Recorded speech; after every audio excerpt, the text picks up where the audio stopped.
Hi guys, Nancy Higgins here, and today I'm going to help start you on your weight loss program. So let's face it, diets don't work. Are you frustrated? I know I was frustrated. I started my first diet when I was 14 years old, 14. It was called the Scarsdale diet. I had to weigh myself every day and eat all these pre-planned meals of poached chicken and hard-boiled eggs. At the end of the 2 weeks, I was so hungry for my real food that I overate and gained 5 pounds. I felt like such a loser and a failure. So I tried the grapefruit diet, then the cabbage soup diet, remember that one? Atkins diet, Zone, Weight Watchers, Jenny Craig, Nutrisystem. Forget it, I tried them all. I finally went to OA, which is a 12-step program. It's an amazing program, but it didn't work for me. It told me I had no control over food. And I didn't want to feel that way. I wanted to feel like I could be successful, not just in a diet, but for the rest of my life. So I went to my doctor, and I asked my doctor for help. I got on the scale, and I was 60 pounds heavier than when I started. I started to cry. He gave me 2 prescriptions, one for Prozac, because I was crying, and one for Fen-Phen, which was a very dangerous diet drug, which ended up killing people back then. I put those prescriptions in my wallet, and I didn't look at them again. My intuition was stronger than my low self-esteem. So I'm not going to diet anymore. I'm not going to go to the medical community for advice. I'm going to figure this out. And I'm happy to say today I have figured it out. And I started studying the human body and the way the digestive system works. I started listening to people that I respected who had always maintained their weight and seemed healthy and glowing and energetic. And what I found is that diets don't work, but creating a philosophy, a food philosophy that you can live by really does work. So I'm going to help you create that food philosophy. So let's say you have a big meal of starch, say potato, steak, some broccoli, maybe a salad and some bread. How does it make you feel? Well, it probably doesn't make you feel great because it literally takes your body 8 hours to break down that kind of meal. So you're probably saying, what are you talking about, Nancy? Everybody eats that way. Well, I think we started eating that way back in the farming days and when people worked very physically all day long. You probably needed that kind of sustenance to stay in your body because you were burning thousands and thousands and thousands of calories. In today's sedentary life, and even if you're active, your body can't digest that.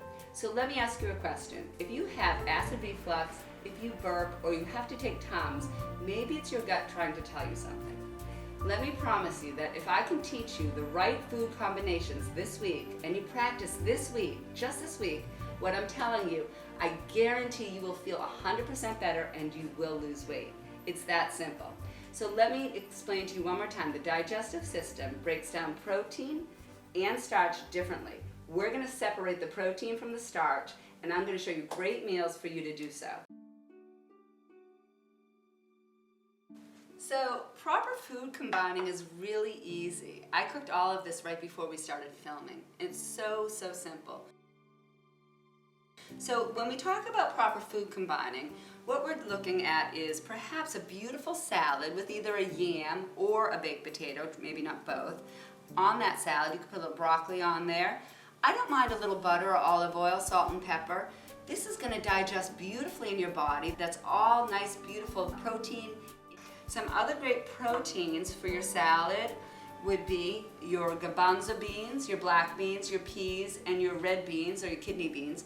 Beans are a fantastic way to get protein, and you can mix them with your salad and your vegetables. This is salmon and salad, great in a restaurant, and we're going to talk more about restaurants in week number 4 and how to order. And then this one may be a surprise to you. So most of you probably think this is a delicious steak, which I just cooked on the grill, by the way, and mashed potatoes. But it actually is perfect food combination. This is a steak with cauliflower. So I basically took cauliflower, cooked it, put it in food processor with a little bit of butter and a dash of cheese. And my boyfriend, who's a tugboat captain, has a huge appetite. He loves this, and there's perfect because it's a vegetable and a protein. So there's only a couple more rules to remember on this week's challenge. Combine your foods properly, number 1. Number 2, and this is important, eat your lightest meal at night. So this would be a nice meal towards the middle of the day, or split it in half and have half in the middle and half at night. If you give your digestive system a little bit of a break at night, you will wake up feeling fantastic, and it is the biggest secret to weight loss.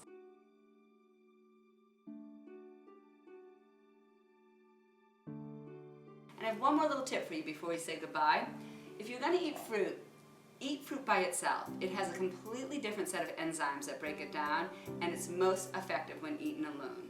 So guys, we're going to meet again next week. You're going to let me know how you did on this week's challenge of food combinations and eating light at night. And we're going to meet Wendy Copperthorne next week, who's going to help us learn a little bit about juicing and nuts and some other things that help keep us full during those hungry hours. We'll see you next week.